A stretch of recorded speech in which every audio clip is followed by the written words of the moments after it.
Hello guys, welcome back.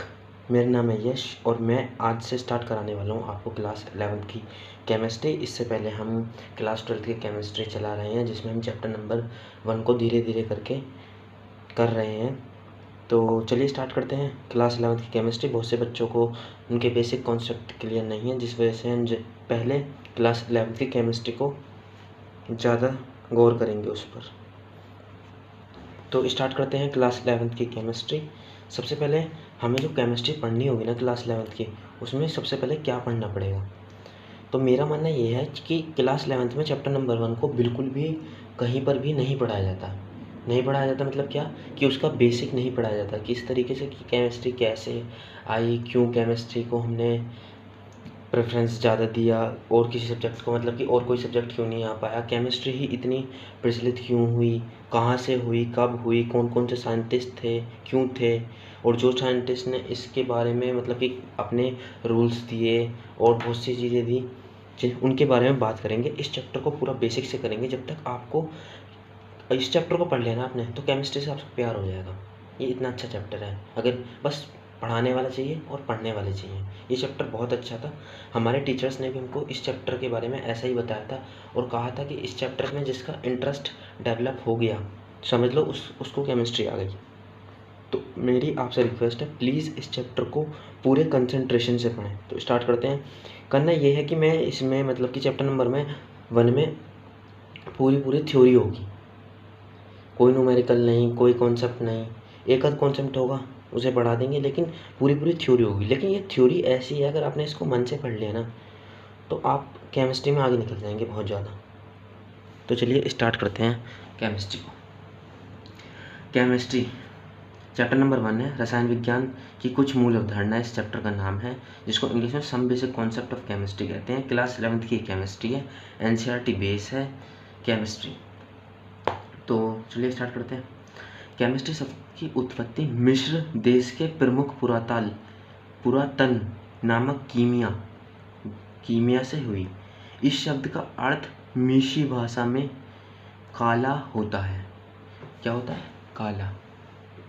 कहने का मतलब ये है, केमिस्ट्री शब्द की जो उत्पत्ति हुई थी ना, एक मिस्र देश है, उसके पुरातन नाम कीमिया, मतलब वहाँ के लोग इसको, जब केमिस्ट्री की उत्पत्ति होती थी तो वहाँ कीमिया शब्द लिया जाता था सबसे शुरू में, कीमिया।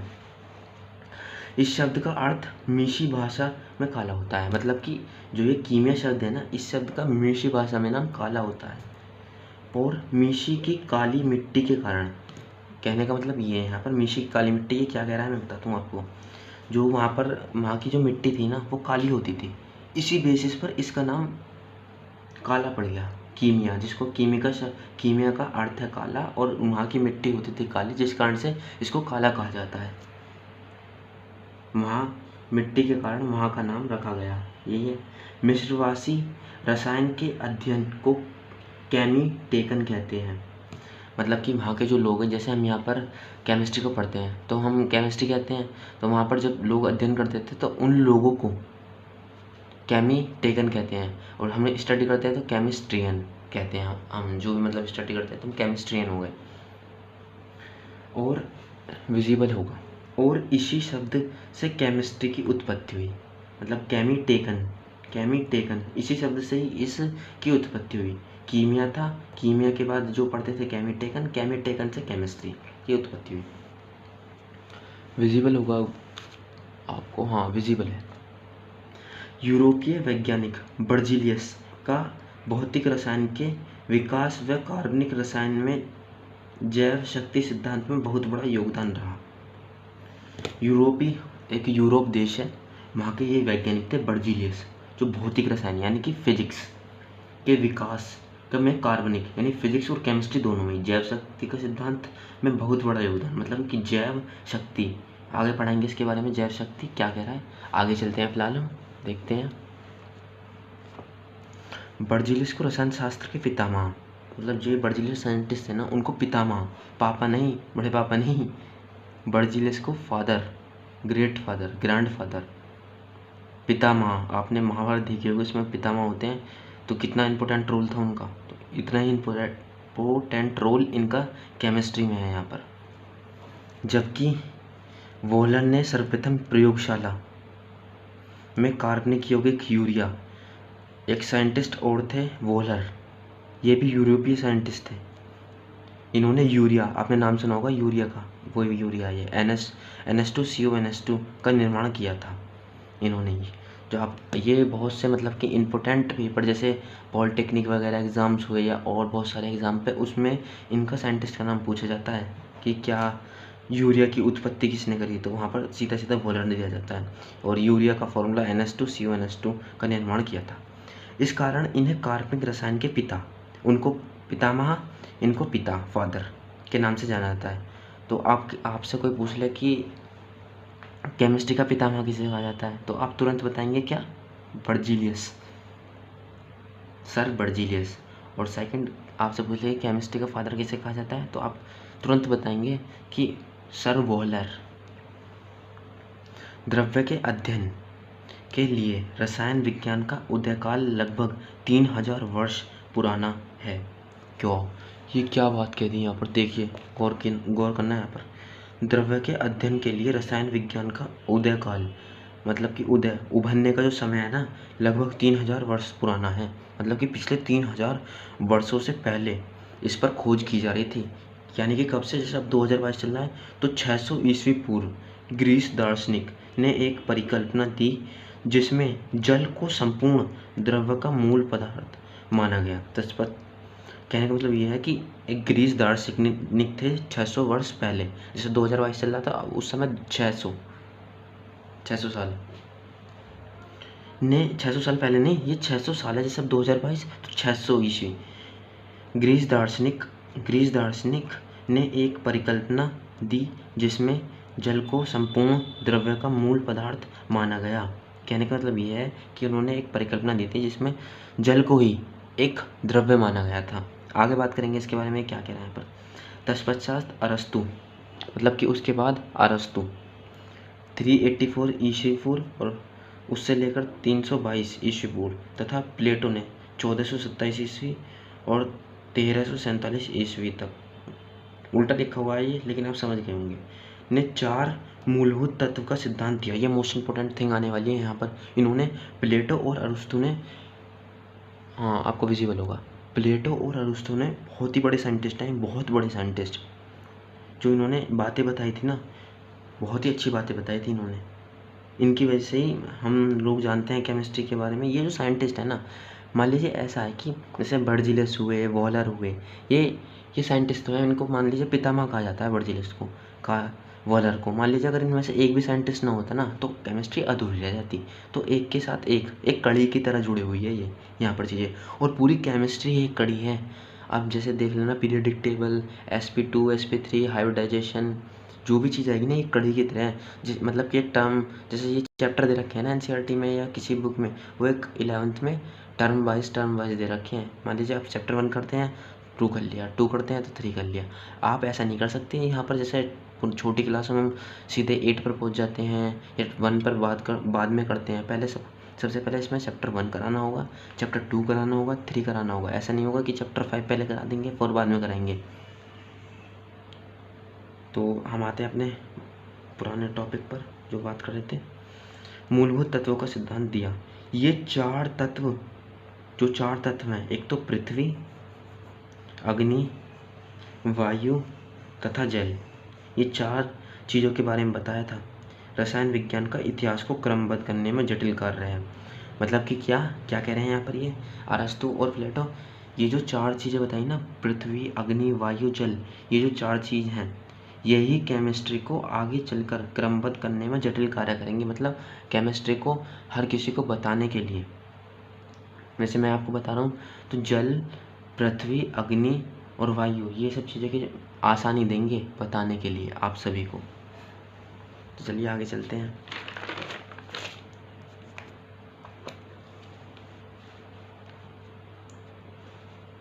विजिबल होगा अब आपको। तो आते हैं प्राचीन काल, 300 वर्ष ईस्वी तक, एंसेंट पीरियड, जिसको प्राचीन काल को हम कहते हैं इंग्लिश में। इस काल में चीन, मिस्र, यूनान तथा भारत में रासायनिक प्रक्रमों का ज्ञान था।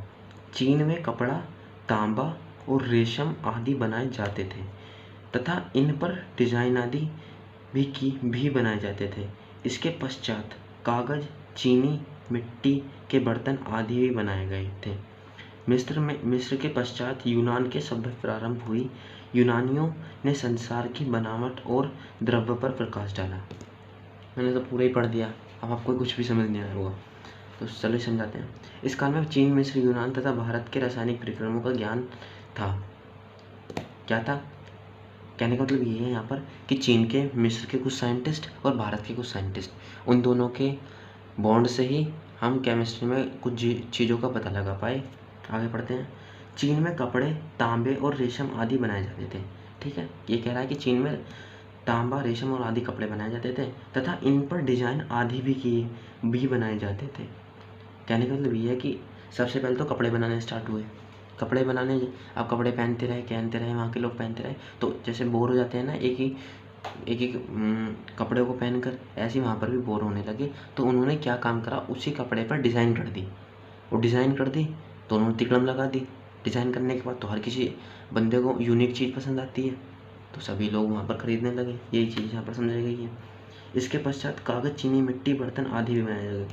मान लीजिए जैसे कपड़े पे कोई चित्र बनाया, मान लीजिए घड़े का चित्र बना दिया, घड़े का आसानी से बन जाता है, तो इसी को देखा देख कोई आदमी आया वहाँ पर, साइंटिस्ट ही समझ लीजिए या कुछ भी, वहाँ के लोग घड़े, मटके, ये सब चीज़ें कागज़ से और क्या कहते हैं उसको, मिट्टी से बनाने लगे।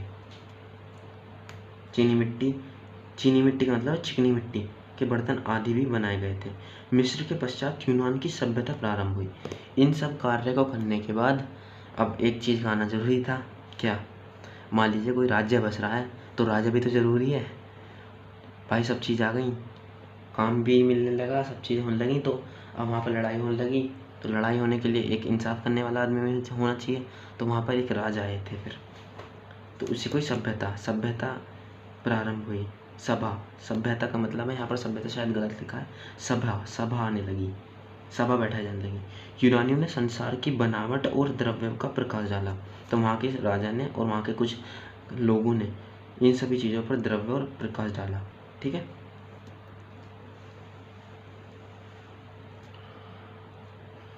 तो अब देखते हैं आगे। भारतवासियों ने तांबे के बर्तनों का निर्माण किया। ठीक है, भारतवासियों ने भी तांबे के बर्तनों का निर्माण किया। इसके पश्चात सोना, चांदी के आभूषण, मिट्टी, सुंदर बर्तन और सुंदर रंगों का भी निर्माण किया। भारतवासियों ने ये सभी चीज़ों का निर्माण किया। वहाँ पर भी तांबे के बर्तन, वहाँ पर मिट्टी के बर्तन, यहाँ पर तांबे के बर्तनों का निर्माण किया गया, क्योंकि भारतीय हमेशा से ही आगे हैं, हर किसी को पता है, क्योंकि हम भारतीय हैं। क्योंकि भारतीय कभी भी किसी से पीछे नहीं रह सकते, हमेशा 2 कदम आगे मिलते हैं भारतीय, क्योंकि यूनिक पर्सनैलिटी होते हैं, उनके पास अजब ही दिमाग होता है।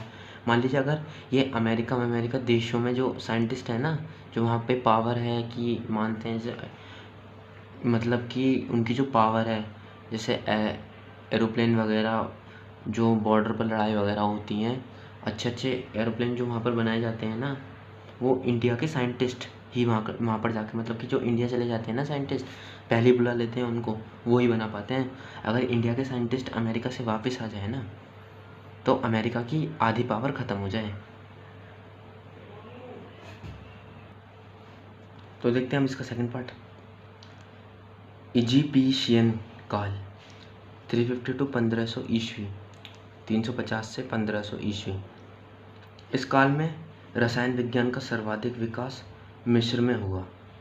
इस कारण से इसे इजिप्शियन पीरियड भी कहा जाता है।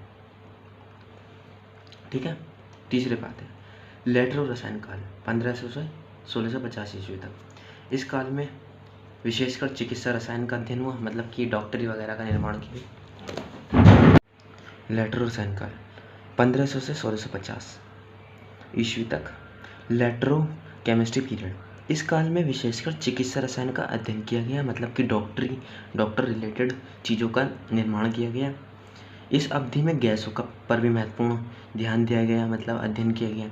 रॉबर्ट बॉयल इस काल के प्रमुख रसायनज्ञ हैं, मतलब रॉबर्ट बॉयल नामक के एक साइंटिस्ट थे जो लेटर रसायन काल के मोस्ट इम्पोर्टेंट क्वेश्चन है ये वाला आता है कि लेटर रसायन काल के साइंटिस्ट का नाम बताओ, तो रॉबर्ट बॉयल ने यहाँ पर अपनी बहुत सारी चीज़ें दी थी जो हम आगे पढ़ेंगे।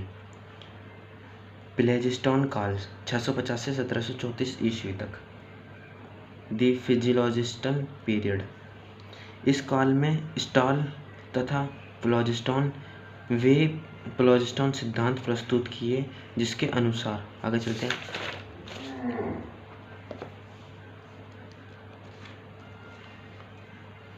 जब कोई वस्तु वायु से जलती है तब उसमें से निकलने वाला पदार्थ प्लॉजिस्टोन कहते हैं। तो उसमें से निकलता है ना पदार्थ, जब कोई वस्तु वायु से जलती है तब उसमें से निकलने वाले पदार्थ को ही प्लॉजिस्टोन कहते हैं। मतलब कि कोई वस्तु वायु में जलती है ना, जब वायु से जलती है, बहुत सारे एग्जांपल्स हैं इसके, बहुत सारे एग्जांपल्स।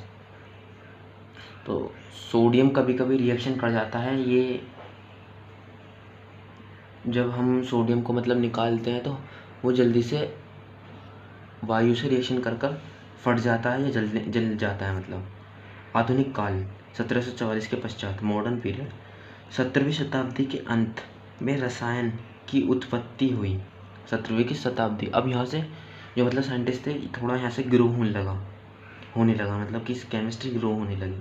17वीं शताब्दी के अंत में रसायन की उत्पत्ति हुई। इस काल को गैसों का युग भी कहा जाता है। वो जो पीछे था गैसों में मतलब कि यहाँ पर जो मेन थिंग थी ना वो गैसों के बारे में, पीरियडिक टेबल, जब तक पीरियडिक टेबल नहीं आई थी ना तो केमिस्ट्री थोड़ी सी नहीं, केमिस्ट्री आ गई थी लेकिन थोड़ी सी अधूरी थी, थोड़ी सी। तो पीरियडिक टेबल आ जाने के बाद तो केमिस्ट्री ने मतलब कि आसमान ही छू दिया। इसको युग भी कहा जाता है। शीले ने ऑक्सीजन, शीले एक साइंटिस्ट थे, ने ऑक्सीजन O2 व क्लोरीन Cl2 की खोज की, तथा डॉक्टर ब्लैक, ये बहुत इंपॉर्टेंट क्वेश्चन है, शीले और डॉक्टर ब्लैक ने CO2 कार्बन डाइऑक्साइड की खोज की। और प्रेस्टले तथा कैवेंडिश ने बताया कि जल 2 भाग हाइड्रोजन और 1 भाग ऑक्सीजन के संयोग से बनता है। आपने H2O पढ़ा होगा ना, ये वही चीज़ कहा गया कि किसने बताया था, कैवेंडिश और प्रेस्टले ने, कि जो जल होता है ना उसके 2 भाग होते हैं, एक तो ऑक्सीजन, मतलब 2 तो हाइड्रोजन और 1 ऑक्सीजन, क्योंकि H2O के 2 मॉलिक्यूल होते हैं और ऑक्सीजन का 1 मॉलिक्यूल होता है, इसी वजह से कहा था। तो बस गाइज आज की वीडियो में इतना ही, मिलेंगे फिर अगली वीडियो में जल्दी। Thank you for watching.